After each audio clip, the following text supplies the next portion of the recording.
I were actively pursuing the process of adoption. And it turned out to be an international adoption. It was because of the Tour de France that I did. We had a Colombian rider that showed up happy.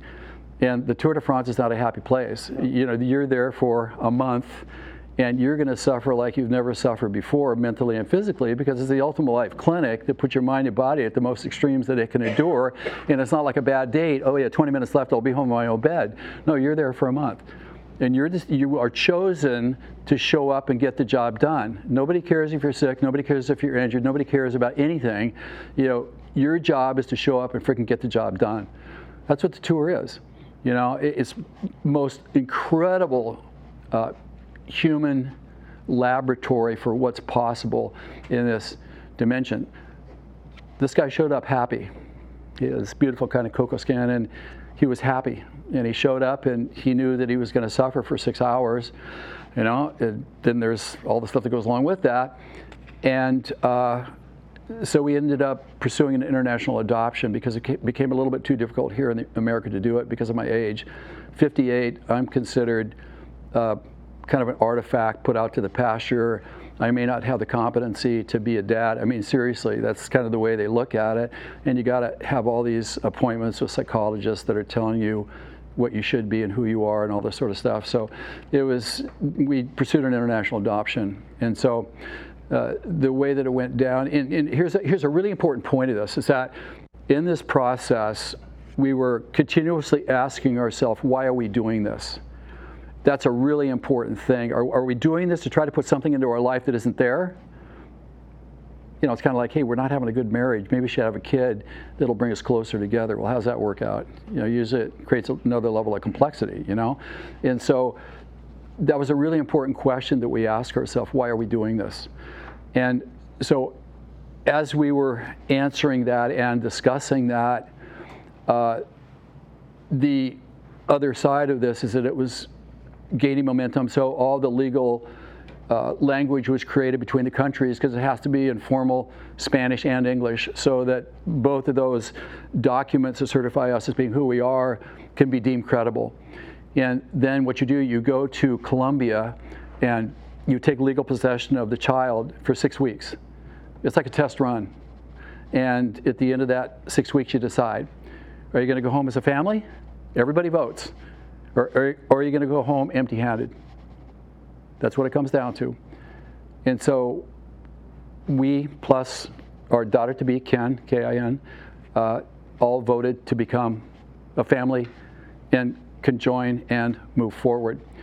So the context was, I was 58 at the height of my game. My wife was 53, had just graduated a couple years previously as an extraordinarily gifted, non-toxic green interior designer. And yet we were called to this.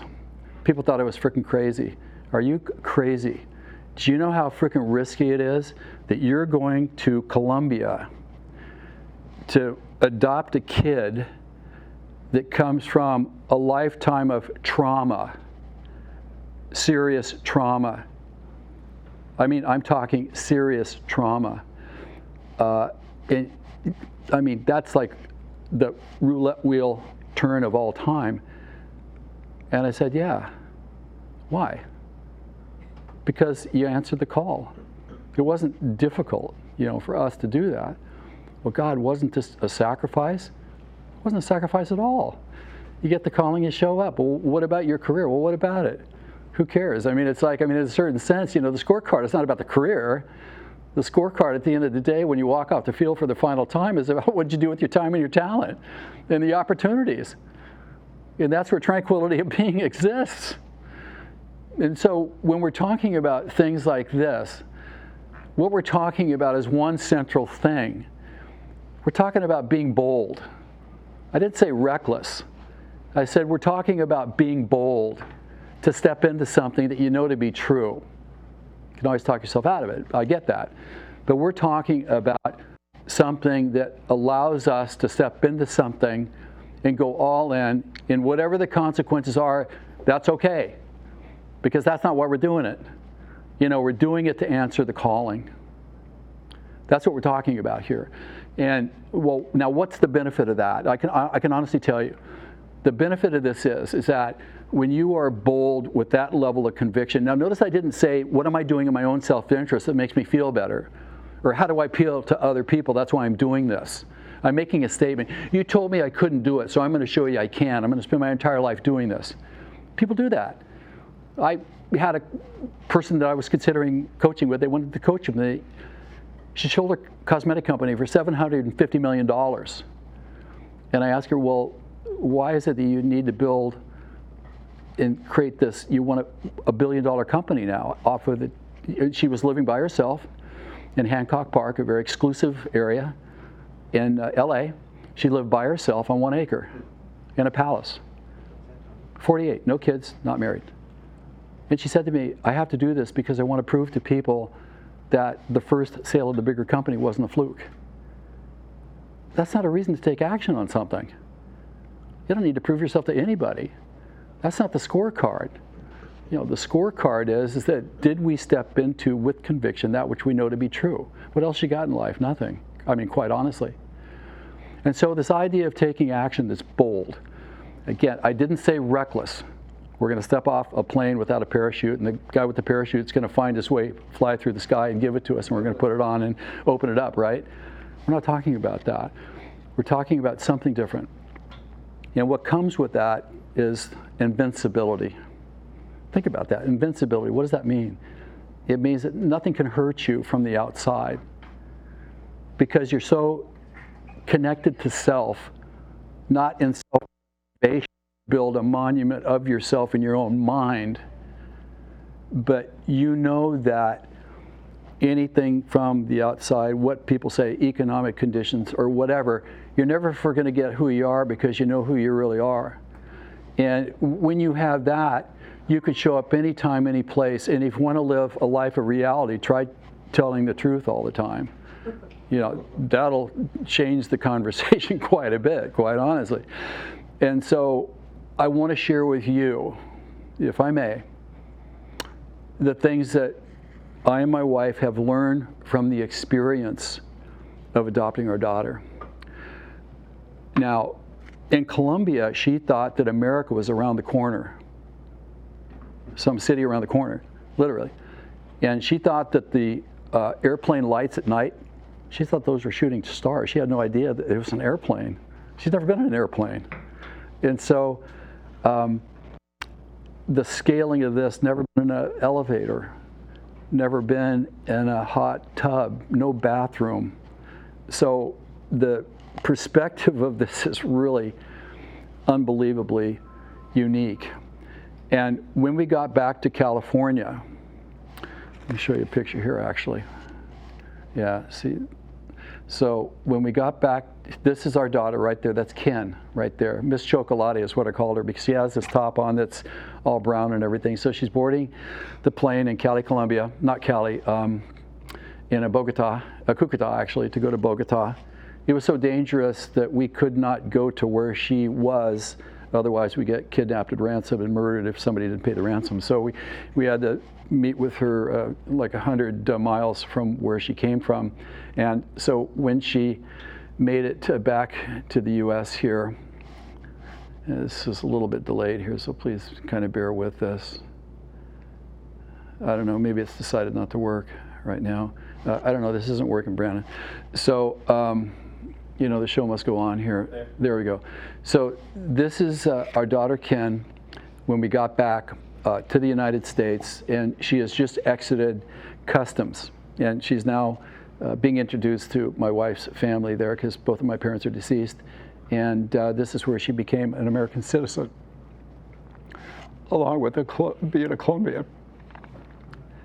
And so I turned to my wife and I said, this is a formidable foe because, number one, she doesn't speak any English and we don't speak any Spanish. We don't have any language. We had 3 sign language words: quiet, sleep, hungry. That was freaking it. No language. And I said, you know, she doesn't have any school per se. I mean, why do you need school in, you know, rural Colombia? I mean, you don't. I said at 10, she has no school. She's got PTSD and ADHD from getting beaten up and worse since the age of 4. She was kidnapped by authorities and taken from her parents and put into child services without saying goodbye. I mean, she has a parasitic-ridden body. She has severe malnutrition for like 10 years. Nobody protected her. Her family didn't. Nobody did. She doesn't trust anybody. I said, this is what we have to deal with here. And like, we signed up for a gold medal parenting. We didn't want to do anything other than to manifest a potential. It wasn't about just saving a life, it's manifesting a potential. And so I said to my wife, to be your father, I need to restrict my professional availability 90% starting tomorrow. So 90% of our income went away overnight. Was I okay with that? Yeah. Because I wasn't going to be held hostage and turn my back on a calling. And that was okay. Didn't put anything into our retirement for over 10 years. 58 to 68 to 70, nothing went into the retirement. You think I care? I don't. Because I showed up for duty. And if we get left holding the bag, that's okay. Because we showed up for duty. All the other stuff doesn't matter. And whatever the consequences of that are, that's okay. For me, it's completely okay. And so those are the things that we were faced with. And my daughter's psychology was very straightforward. How could she trust us? And the psychology was, I'm going to do everything that I can to make you not like me. I'm going to lie, I'm going to cheat, I'm going to steal, I'm going to lie to you right in your face, which she did. She's great at that, because that's how she was raised. It's kind of like a criminal. I mean, because, you know, in Colombia, everybody works for the cartel, and, you know, you get a place to stay, sort of, you get food. And so there is this survival side to it that was part of what we had to endure, and I just feel that it's important to understand the psychology. And so how that affected us is that my wife cried every day for 9 years and 10 months. Every day, cried her eyes out. It was so difficult. For me, having to live with that and show up professionally, I still work with a handful of elite clients during that time, but I went virtually dark. I disappeared off the face of the earth for 10 years because I wasn't willing to not be available to hold space for any distance, a millimeter of forward progress for my daughter. I was not willing to do this because that was not the deal that we made for her in our own minds with her. And so why this is significant is that every one of us in life is going to have to go through a rite of passage in some way. You're going to have, like, your cancer, right? You didn't expect it. Uh-oh. So now we have to deal with this situation. Lance had his cancer, death sentence. Michael Jordan's dad got murdered.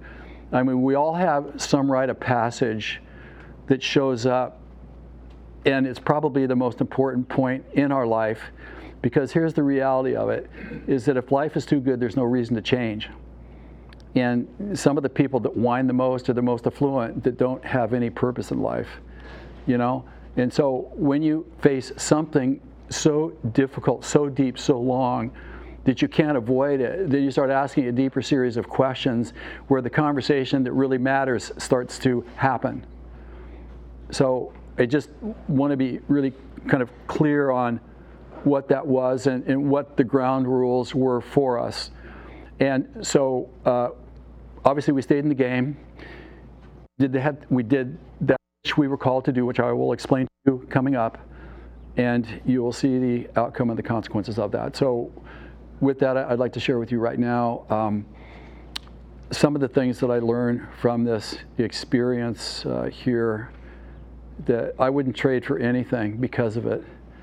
Because it forced us to have to make decisions. You couldn't be half committed to anything. You had to really get in there, and you had to really ask yourself the questions in black and white. What is it that I'm willing to do based upon what I know? You can't unknow what you know, so you can kind of see how this goes. So the first thing that I want to share with you here is a little picture of Ken and when we took her to Disneyland. when she first came to America, she said, "Daddy, real? I mean, is this real?" Because she had never seen buildings like this. She didn't know what to do with it. You know, she was used to tin shack with dirt floor, with goats and chickens inside your house, and sheets as walls that separated the sleeping quarters of people. You know, and finding your own fish and eating fish eyeballs and doing all that stuff was part of the diet. And so you can see her little belly there. You know what that is? That's a parasitic-ridden body, is what that is there. Look at that little belly there. And so at Disneyland, she saw Tinkerbell going between the castles, right? She thought that was the most magic thing ever, and she thought that was real. She thought Tinkerbell actually was flying. And then she asked us, "Can we go see Tinkerbell's parents?" You know, she wondered if we could just, you know, go check in and say hello that night. So the perception and the scaling of this was just unfathomable. And when we look at the thing that I would want to say here, if we can get this to advance, we talked about the boldness side of it, because that is basically everything where we take action that creates that level of invincibility. That's not working as out there. Worked great. Yeah. So the first thing that I want to say about this is that first and foremost, you can love anybody. You know, loving is a choice that we make, is what it is. And it's a one-way street. It's not something that we barter for to get something. You know, our deal wasn't, "Hey, God, you know, if we do this, can we have that as favor?" No, you don't do that. That's not how it works. You know, you show up and you do whatever it is, and you stay committed to whatever it is that you know you need to do, and only you know what that is. No matter how you slice the pie, instinctively, you know what it is. It's a question of whether you want to do it or not. And to love anybody is a really, really important thing. And because of Ken and her psychology, I'm going to make your life hell. And if you still like me when I give you everything I've got to make you not like me, then I'm going to trust you. And so, again, we stayed in the game. My wife cried every day for 9 years and 10 months. I showed up for duty, did what I had to do, kept things moving forward. And eventually what happened was, in the context of this conversation, is how do you stay in the game? That's what we're talking about. How do you stay in the game when you've invested in your business and you know that the business needs maybe 12 to 24 months to get to a place where your investment shows a return? And that's a bit of a purgatory for the business person. And when we make that as our context for today, which I think there's a high relevancy to that, we need a strategy for dealing with it. So part of it is that you can love anybody in the process of doing that. Because what I do know is that on the other side of everything that we go through that's difficult, we're going to face ourselves, and what is it that we're going to say about ourselves that happened when we were in the heat of the battle? Are we going to say, once again, I caved? Or are we going to say, you know what, that was rough, but I knew what to do and I sucked it up and I just followed my instincts for once, and whatever it was, it's what it is. That's what we're talking about here. So for us, it's like going all in. Having somebody that you've saved their life lying to you right in your face. She was a specialist at that. But you know what? I never thought that that was her. Because before we adopted her, my wife and I were continuously doing kind of a heart-soul check against the person and what is it that we're being informed of about her. And she was like a little spider, where humanity would just freaking tear down her spider web every day. When the authorities that she was kidnapped from, her parents from, put into child services, she cried her eyes out that first night. She told me, banging her head against the wall, "I want to go home, I want to go home, I want to go home." You're never going to see your parents again. That's what they told her. So just get over it. You're never going to see your parents again. You know, tear down the spider web, but yet she'd build it up every day. She has so much amazing resilience from this. And I knew that her soul was not tampered with. Because, you know, I'm telling you, abuse tweaks people out. Certain people, the frame gets bent and you can't unbend it. You know, it's really devastating, the effects of things like this. But I knew that Ken's soul was not tampered with because I checked in on it, just to make sure that we were the parents that needed to be matched with a certain kid that we could be the ideal parents for. We did not adopt, again, to make up for something that we did not have or to fill a vacuum and a void within ourselves. No, it was a full active contribution is what it was. And that's why you can love anybody indefinitely. It gives you a certain level of insistence that you are going to see this thing through to the finish for their sake, on their behalf. Whatever happens on our side, it sort of doesn't matter, because that's not what the deal is. I hope I'm articulating this well. Because remember, we talked about boldness and invincibility. Because if you can do this, if we can stand above what our natural human tendencies are, we transform as a human to be not just a natural person that lives a natural life, but we can now live a supernatural life outside the boundaries of our human nature, which is what? Sniveling, whining, bitching, complaining, being in constant conflict about self, being timid. We know we're capable of more, but we're too chicken to be able to try to advance ourselves, even though we know what's possible. We just can't do it. That's a natural life. But to be supernatural, we have to apply certain things for those attributes to be able to manifest himself in a life lived in a different way. And that's a choice. It's all a total choice. So the second thing we learned here is that there's Ken and Dad, first shot.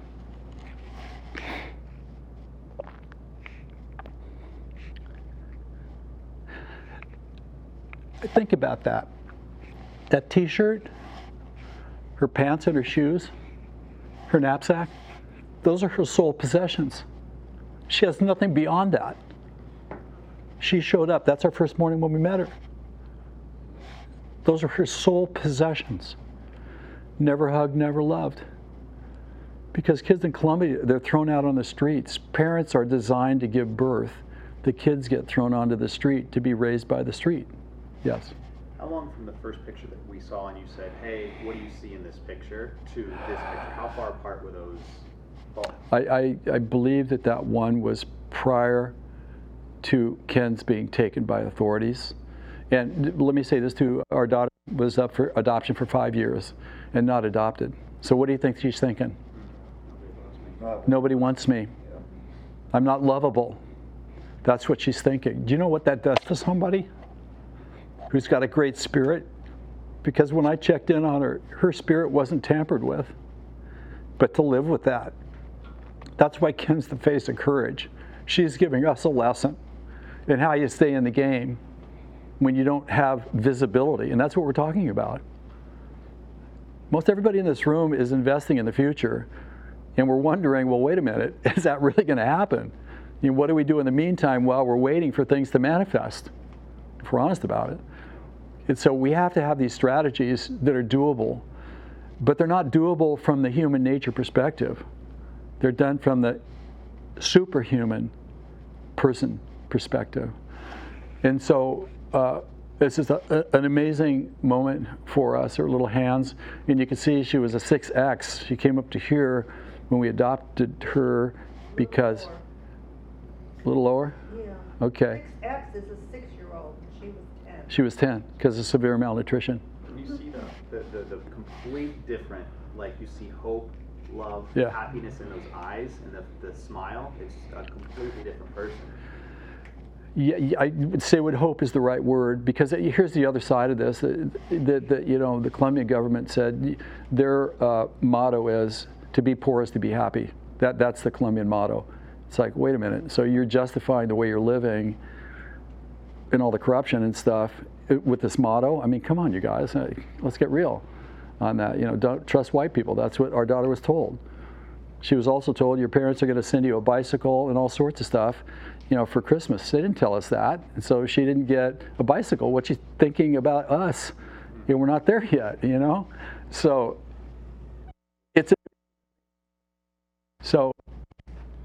there's a very, very significant photo here, and I look a little bit younger there. I don't know. We'll see here. I'll just keep pushing buttons, and eventually. So the next thing that I want to emphasize here is, got to trust the process, man.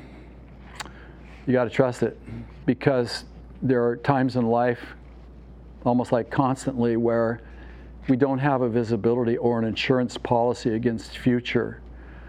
In our case, it was so difficult raising Ken because she was so problematic as a human with the lying and the deceit and everything else that goes along with that, that our job was to get through the day. And if we could get through one day with, our objective was to get to the end, let's just make it through today. That was our motto. Lasted over 10 years for that. And so when we talk about trusting the process here's a picture of me taping up, Ken's knee, playing soccer and things like that. And so the point I want to make here about this is that trusting the process means what? It means that while we're on assignment, if we have a requirement that surfaces, you cannot, in my opinion, hold things back for a potential later if you need to do it now. Don't do that. That's not an insurance policy. That's an erosion of your self-confidence and belief in knowing a possibility is what that really is. And so I remember one time, I saw that we had to take her to San Diego. I just knew that we needed to do this because there was something that was part of what she needed to learn and get some relief, and my wife and myself as well. $2,500 for one night in San Diego. And at that time, I just want to put into context here. Yeah, I was working with Lance, I was working with all the superstars, but if you pull the veil back and saw how we lived, that didn't match what I was providing with the people that I work with of high notoriety. Car, couple of dents in it, 15 years old, but I could give a crap because I never forgot who I was and what I was doing. And I never felt anything was beyond my pay grade to step into us to keep the wheels of commerce going forward. I never felt that. And so